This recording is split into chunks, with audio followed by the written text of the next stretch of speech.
n'était pas la peine de venir en ambulance, vous savez. L'ambulance, c'était pas pour moi. Ça va aller, vous? Oui, disons que j'avais un peu le trac. Surtout que j'ai pas ressenti beaucoup de soutien de la part de mon entourage immédiat. Surtout mon meilleur ami, Denis. Il a l'air de vouloir dévaloriser la paternité et l'engagement à vos yeux, c'est ça? Mais comment vous savez ça? Alors que les femmes n'ont aucune pudeur dans ce domaine, voyez-vous, l'amitié entre les hommes est faite de délicatesse, de nuances, de demi-teinte, de subtilité. Hein? N'avez-vous pas pensé que c'était sa manière à lui de vous encourager? Si c'est ça, c'est subtil rare. N'avez-vous pas pensé que s'il vous confrontait sur ce sujet, c'était juste pour s'assurer que vous n'avez aucun doute à propos de votre démarche, que c'était pour tester votre conviction et ainsi s'assurer de votre bonheur? Oh, ça c'est bien comme Denis, ça. En passant, si vous sentez à un moment ou à l'autre que la douleur devient trop vive, nous pourrons pratiquer une épidurale. Nous pourrions installer le cathéter tout de suite et ensuite installer le tube. Et au moment où ça deviendra intolérable, ça irait plus vite, oui. Ben, allez-y, docteur, installez-le. Je ne parlais pas à vous, je parlais à madame. Ah, ben Sylvie, si t'en veux un, toi aussi, y a pas de problème, hein? Dans la foi chrétienne, le sacrement du mariage correspond à l'union sacrée et solennelle de deux êtres humains. Un homme et une femme qui se promettent mutuellement et devant Dieu de s'aimer, de se respecter, et ce, jusqu'à ce que la mort les sépare. Jusqu'à ce que la mort les sépare?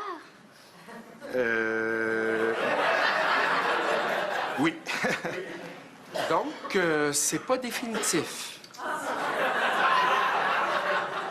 La mort, c'est assez définitif. Non, mais je veux dire, s'il y en a un des deux qui veut se séparer, il y a juste à mourir, puis ça finit là.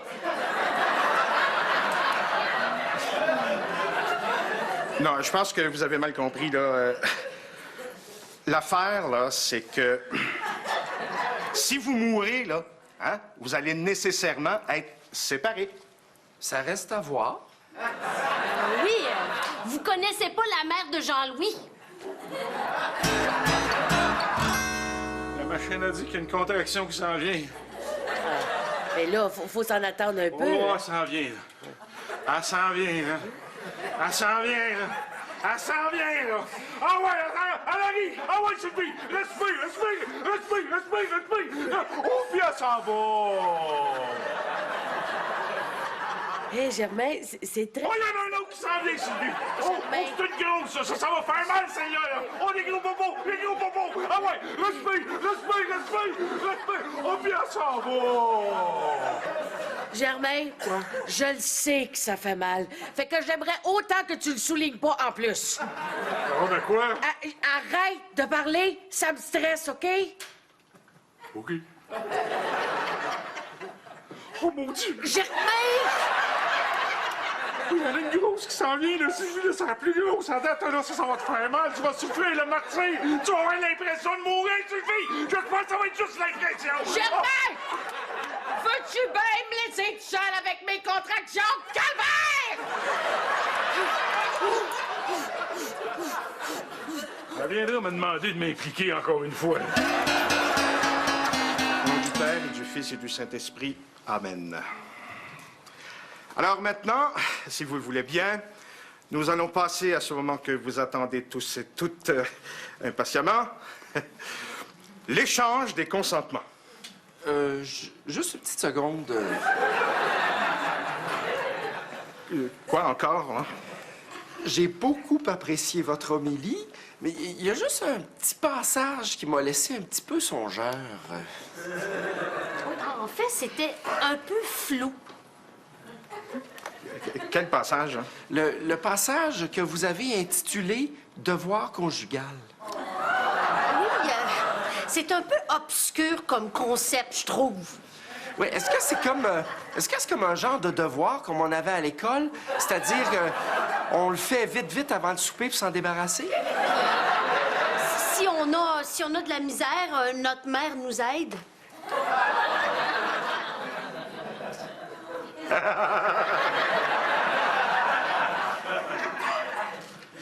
Ils sont en train de me taquiner, là, hein?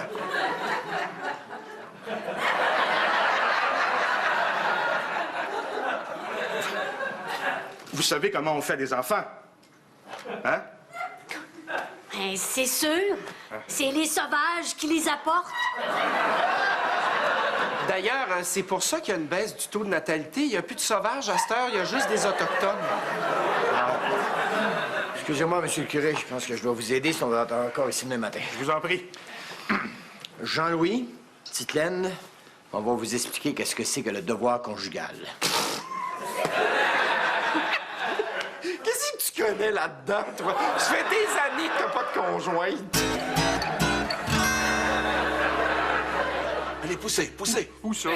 Allez, poussez, allez-y, poussez. Ouais, mais c'est quoi vous voulez que je pousse, Simone? Je ne vous parle pas à vous. Ah non! Non. À vous, oui, mais pas à lui. Hey, j'espère que c'est pas un siège. Mais non, c'est pas un siège, c'est un garçon. On l'a vu à l'échographie, hein, docteur? C'est pas à toi que je parle, Germain! Oui, un garçon, oui. Hey, essayez pas de me faire à croire qu'il est sorti, je le sens où il est rendu! Je ne vous parlais pas à vous, je répondais à sa question. Hein. Ah, je suis épuisée! Je suis plus capable de forcer! Veux-tu que j'essaye? Je parle au docteur! Écoutez, si je pouvais faire autrement, vous ne seriez pas ici en train d'énerver tout le monde pendant que je pratique cet accouchement. Bon, Sylvie, là, arrête de parler pendant que le docteur travaille, ça l'énerve! Ça y est! Ça y est, allez.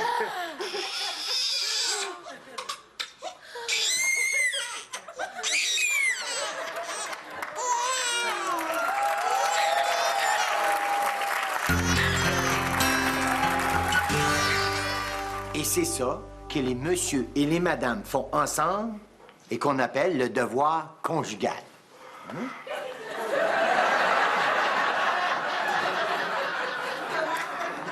Avez-vous d'autres questions? Voulez-vous plus de détails?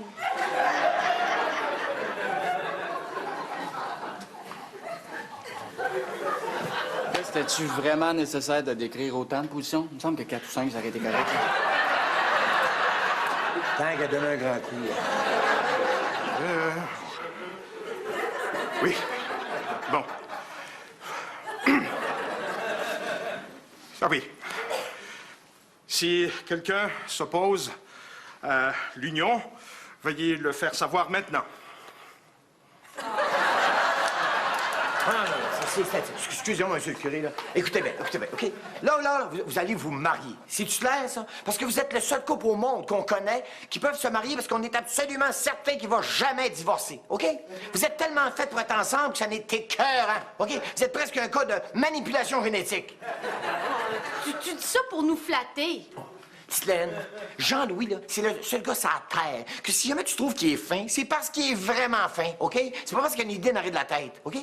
Puis, lui, là, il est là pour toi. Juste pour toi, OK? Ouais. C'est vrai qu'il y en a un paquet qui aimerait ça être à ma place. Et toi, Jean-Louis, là, Titelaine, c'est la seule fille au monde que si jamais tu lui laisses ta carte de crédit, elle peut aller magasiner chez Simons, puis si jamais elle revient, puis elle n'a pas acheté rien, puis elle n'a rien mis sur sa carte de crédit, c'est parce qu'elle a vraiment rien trouvé à son goût, OK? Ben moi, une fille économe, ça m'émoustille. Fait que ça, là, mariez-vous, puis sacrez-nous patience avec votre bonheur, OK? Monsieur le curé peut y aller.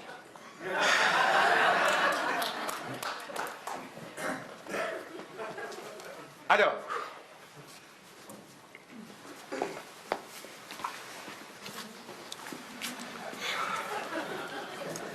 Jean-Louis, acceptez-vous de prendre Titelaine comme épouse et de l'aimer fidèlement tout au long de votre vie?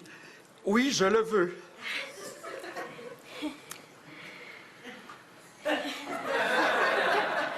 Titelaine, acceptez-vous de prendre Jean-Louis comme époux et de l'aimer fidèlement tout au long de votre vie? Oui, je le veux.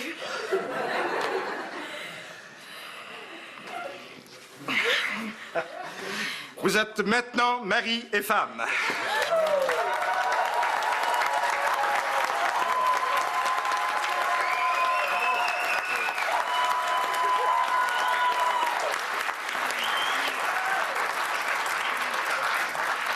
Vous pouvez vous embrasser.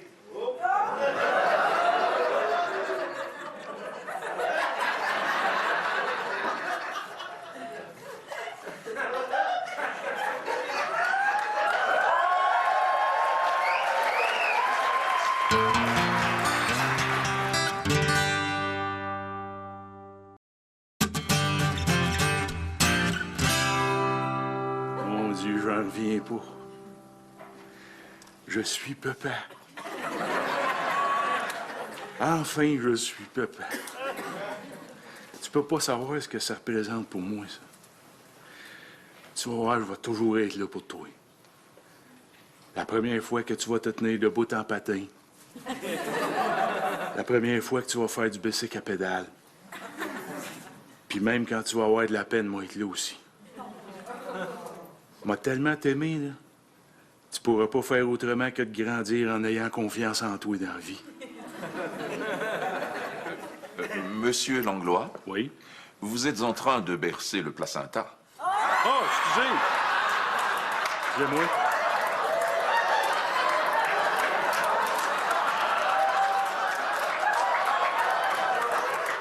C'est pour ça qu'il n'y avait pas de façon. Votre attention, tout le monde. J'ai une nouvelle importante. Le magazine n'a désormais plus 2 co-éditrices, comme c'était le cas depuis la fusion. En effet, c'est avec tristesse que je vous annonce que la haute direction de Canada a demandé à Roxane de quitter son poste. Malgré l'émotion qui m'étreint, je tiens à vous rassurer en vous disant que oui, j'ai accepté de devenir la seule et unique éditrice de la revue. Oh, Roxane, t'es venue faire tes adieux? Ouais, c'est un peu ça. Oh, c'est plate ce qui t'arrive, hein? Mais qu'est-ce que tu veux? À un moment donné, en business, la compétence rentre en ligne de compte. Hein? Ouais, c'est justement de ça que je voulais parler, là. Qu'est-ce que tu veux dire? Comme Véronique vous l'a sans doute déjà mentionné, la direction de Canada m'a effectivement demandé de quitter mon poste. Oh, Pour me diriger à la tête de la section médias écrits de l'entreprise. tu me niaises, là? Ce qui veut dire que si Véronique devient votre seule patronne, je deviens la seule patronne de Véronique. Et comme elle le dit si bien elle-même, à un moment donné, il faut que la compétence entre en ligne de compte. Mais là, tu vas pas me dire que... Véronique, t'es slackée.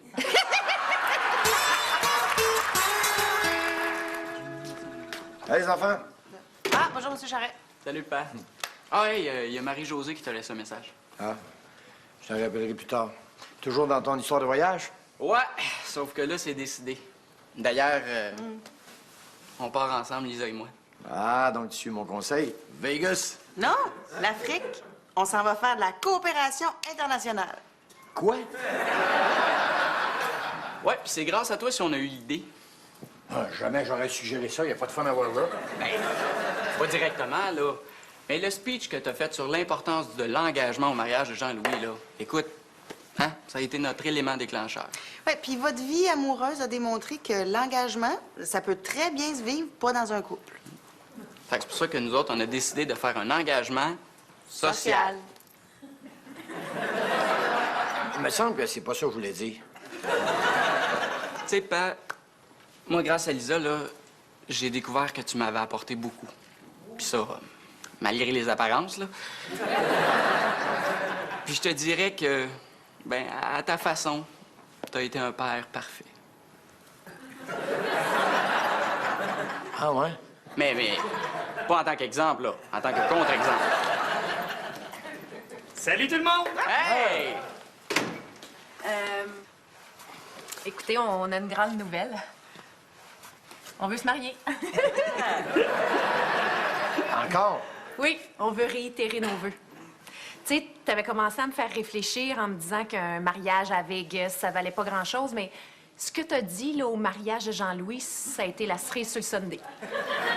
Fait que, ben, je veux pouvoir dire à tous ceux que j'aime que je veux que Francis soit dans ma vie pour toujours. Pour toujours. Oui, puis je veux pouvoir le dire là, dans une vraie noce, une grosse noce. Payé par le père de la mariée. Mon petit papa, je pensais jamais que ce serait toi qui me ferais croire aussi fort à l'engagement.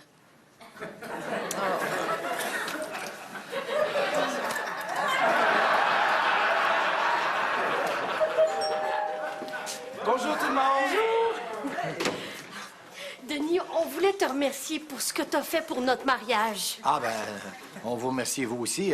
Dans le fond, on voulait juste que ça aboutisse à un moment donné. Hein? Oh, voyons, Denis. C'était un cri du cœur tellement déchirant.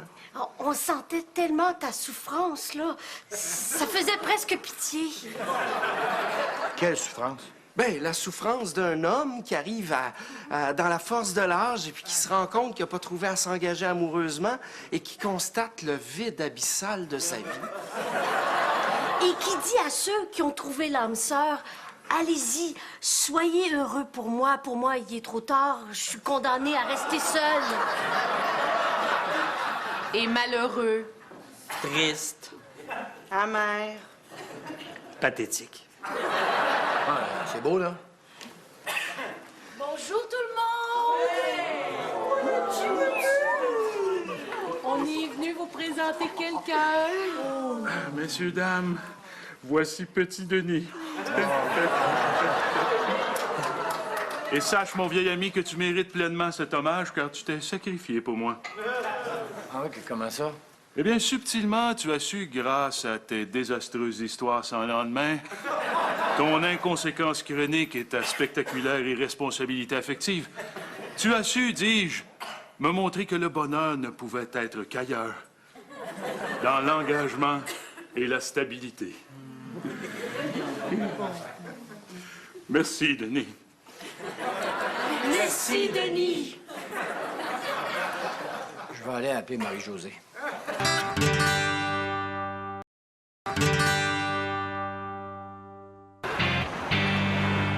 Ouais, ben c'est aujourd'hui le grand jour, hein?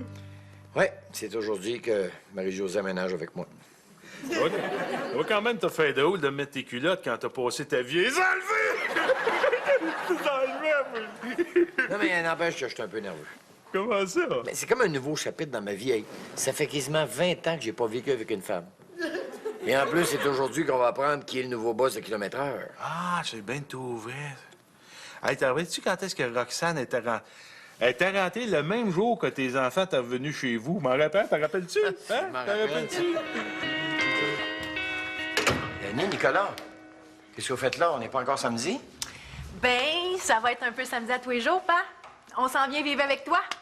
Qu'est-ce que vous voulez dire, là? Vous êtes pas en feu toujours, là? Nous autres, non. Mais maman, oui. Tu voulais donc pas avoir une femme comme boss, hein? Non, je te dis que j'avais pogné de quoi. Alors, je me présente. Je suis votre nouvelle patronne, Roxane Tremblay. Et j'ai le plaisir de vous annoncer que j'ai accepté de cumuler les postes d'éditrice et de rédactrice en chef de kilomètre-heure. Et je compte bien en arriver au résultat que j'ai obtenu lorsque j'ai dirigé les magazines Belle, Québec et Femmes Extra. Désormais, j'ose croire que tout ça va revenir à normal. Ouais, mais mettons qu'il nomme une autre fille. Ben, il en fera pas quand même la même erreur 2 fois, là. Ouais, mais supposons, hein. Germain, c'est un magazine de char. Ouais, mais mettons, là. Mais mettons. Si mettons, en tout cas, cette fois-là, je me laisserai pas aller au sentiment, je te le jure. Oh, les belles grosses joues. Oh, puis regarde celle-là, c'est drôle. Regarde dans le bain les fesses à l'air. C'est ton bébé? Ah, ben j'en ai aussi du bébé, ça c'est Germain. Votre attention, tout le monde? Eh bien, c'est aujourd'hui, comme prévu, que vous allez savoir qui va prendre en main la destinée du magazine. Bien sûr, on aurait pu parachuter quelqu'un de l'extérieur, mais je pense que ça prenait, là, quelqu'un qui connaît bien les rouages de l'entreprise, hein, surtout en période d'après-fusion. Oh, Jean-Louis, je pense que ça va se faire entre toi et moi. Donc, ça prenait évidemment quelqu'un de responsable. Ah, yeah, c'est moi. De fonceur. Ah, yeah, c'est pas toi. Évidemment, il y a une candidature qui s'est imposée d'elle-même. Et cette candidature-là, eh bien, c'est celle de Mélanie Charles. Bravo! Wow, c'est extraordinaire, M. Charest. Tu dois être content, mon petit papa, hein? C'est sûr. Mais là, tu feras pas de sentiments, hein? Non seulement c'est encore une femme, mais en plus, c'est Mélanie. Tu vois, moi, je suis mal pris. Je peux même pas haïr mon boss. Marie-Josée? Salut!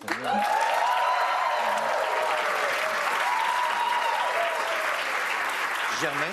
Oh, ben, depuis le temps que tu m'en parles, salut! Enchanté. En tout cas, Germain, je te dis qu'il faut que je l'aime, ton ami Denis. Mais te laisser convaincre de venir habiter avec lui, là. Ah ouais? Oui, parce que moi, depuis mon divorce, l'engagement, là, c'est pas mon fort. Ah, tu sais. Contrairement à Denis. Comment ça, contrairement à Denis? Ben, il m'a tout conté ça, là. Tu sais, les 2 seules filles qu'il a fréquentées depuis son divorce. Hein? Ah, ouais. Ouais, puis comment, à chaque fois, ça y a pris des mois à s'en remettre après la rupture. Tu sais, quand je broyais tout le temps, là. Ah oui, hey, comment l'oublier, hein? Hey, oh, juste une petite affaire, Denis. Ben, comme tu le sais, jusqu'à maintenant, mes enfants habitaient avec leur père.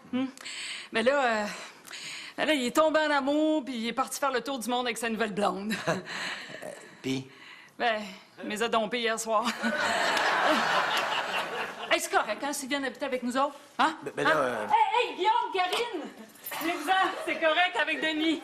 Venez-vous-en. Vous connaissez Denis? Ça, c'est son ami Germain. Venez, je vais vous montrer vos chambres. Ils sont cute, hein? Ben là, Non, ça sera pas si pire que ça. tu penses?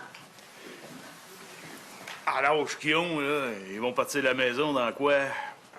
8 ans? Hein? C'est vite passé, 8 ans. Ouais. C'est vrai que 8 ans, c'est vite passé. Hein.